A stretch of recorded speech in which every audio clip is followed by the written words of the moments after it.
Today is International Disability Day, and Prime Minister Narendra Modi's Accessible India campaign marks 9 years of remarkable strides in ensuring universal accessibility for specially abled people. The campaign has emerged as a groundbreaking initiative aimed at creating a barrier-free environment for persons with disabilities. And from his days before serving as Gujarat Chief Minister to serving as the Prime Minister, his consistent dedication to the welfare of Divyangan remains. Now, as part of ensuring its stricter enforcement, the government is including stricter steps such as larger fines, penalties and non-issuance of completion certificates to buildings for non-compliance with accessibility standards. On International Day of Persons with Disabilities, 16 initiatives are being introduced. Now, these range from rules to ensure barrier-free environment for the specially abled, rules to benefit specially abled in buildings and digital portals. The government has been consulting ministries and rights bodies as well as stakeholders. And this action, though, is after the Supreme Court order framing of accessibility standards. Well, to talk more about these rules and what they mean and how they will benefit those with special abilities, and we're now joined by Madhuri Patle, parent of a differently abled child, a child who suffers from muscular dystrophy, and Nipun Malhotra, disability rights activist, founder, Nipman Foundation. Thank you so much both for joining us on this program on this very, very important issue. And I must add here that NDTV2 has been reporting on this issue for years now, for decades. First to you, Nipun, if you can in principle tell us what are these new rules, what is this new accessibility code? Right. So in 2016, the government passed the Rights of Persons with Disabilities Act 2016, which looked at disability from the social model in India for the first time and mandated accessibility in all public establishments. And by public establishments, I mean private establishments as well, which are public in nature in that sense. And accessibility was kind of mandated in this law. However, the rules which had, on what needs to be followed in terms of accessibility, unfortunately, were very toothless in nature. What really happened is that a lot of these rules were recommendatory or advisory. And on 8th November this year, the Supreme Court actually struck down these rules and has asked the government and has given the government 3 months to come up with fresh new rules which are more mandatory in nature, so that accessibility in India is actually implemented not just on paper but on ground too. Right, absolutely, and it's so very important. Madhuri Patle, if you could share, why this is so important for our viewers, and what challenges have you seen? Yeah, hi. So my son is suffering from DMD, and he's just 3 years old. And in the journey of disability, which I'm traveling with him, what I have faced, it was a story for me before when I was not one of the person.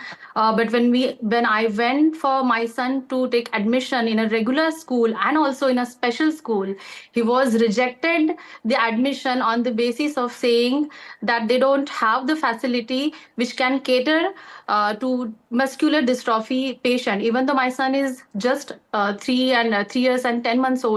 So I don't think he is ambulatory right now, and he doesn't have that much of a problem. But in a way, what I feel is schools are they are giving it in a writing also that we don't have the facility, even though the Supreme Court has given the clear directive that that they are supposed to facilitate all the facilities and it's not just the story of me, but there are several other mothers with whom I had a conversation, and because of all these problems, they are actually giving they're homeschooling their kids, and they are not able to send their kids to the school because the schools are also not even initiating to shift. Say, for example, the class is happening on the 3rd floor. They are not even ready to take it down on the ground floor. So these kind of basic issues are there. So, and what we say is after food and अन्न वस्त्र निवारा के बाद जो है, we education is something, the मूलभूत अधिकार जो हमारा, that is what is there, and that is you are making the kids deprived of, and it has just started. The journey has just started. My son has, I'm just trying to put him in a nursery, and still I'm facing this kind of problems. So I don't know how this journey will be in the future. Right, and that's just so shocking, and how, things that one takes for granted, that it's such a challenge to get, the schools and buildings to, be disability friendly. We're also joined by Dr. Deepa Malik, Padma Shri, Khel Ratna Arjuna awardee, and also board member, Asian Paralympic Committee. Thank you so much for joining us, Dr. Deepa Malik. And if you can also talk about how important this issue is to ensure that, that buildings, that places are made more amenable for the differently abled, and what challenges that are still remain in this country, especially at a time when we pride ourselves and we're hoping to become a better economy and more developed. This is one of the big issues. This is one of the big reflections of a society and a country if we talk about development. Definitely, and today is the perfect day, the International Day for Persons with Disabilities, and it's just the opportune time to talk about awareness and issues around disability, and how we as citizens, we as country, we as a society, some decision makers, policy makers can revise and have a look at these issues. We just heard a mother speak her heart out, but I want to also bring to light a thing that if you pick up the Constitution, if you pick up the building code, if you pick up the policies made by the government, even now as being a sportswoman, I say that there have been policies redefined to make the Paralympic sports at par with the Olympic sports in the country. When policies are there, disability has been converted as Disability Act. From 7 disabilities, 21 disabilities have been brought into the ambit. When in writing, everything is given, then why implementation? The gap is in implementation, and I think implementation happens when a particular organization, people working in that, in short, in human level, that implementation and accountability of these written policies, that is where the gap is. Because nowhere it is written that don't have a ramp. Nowhere it is written that leave the parking for persons with disability alone. Nowhere it is written that inclusion is not the order of the day. Then why nobody is focusing? It is not the whole sole responsibility of the government. Every citizen has to take the onus. Every person has to become a brand ambassador of inclusion, and not just inclusion in infrastructure, inclusion in mindsets, and also digital accessibility. It is a basic right of a human being and a citizen of a country to educate themselves, to empower themselves, to be able to follow their heart and their passions, to have their basic mobility, to be able to make use of the public transports, public toilets, and community spaces.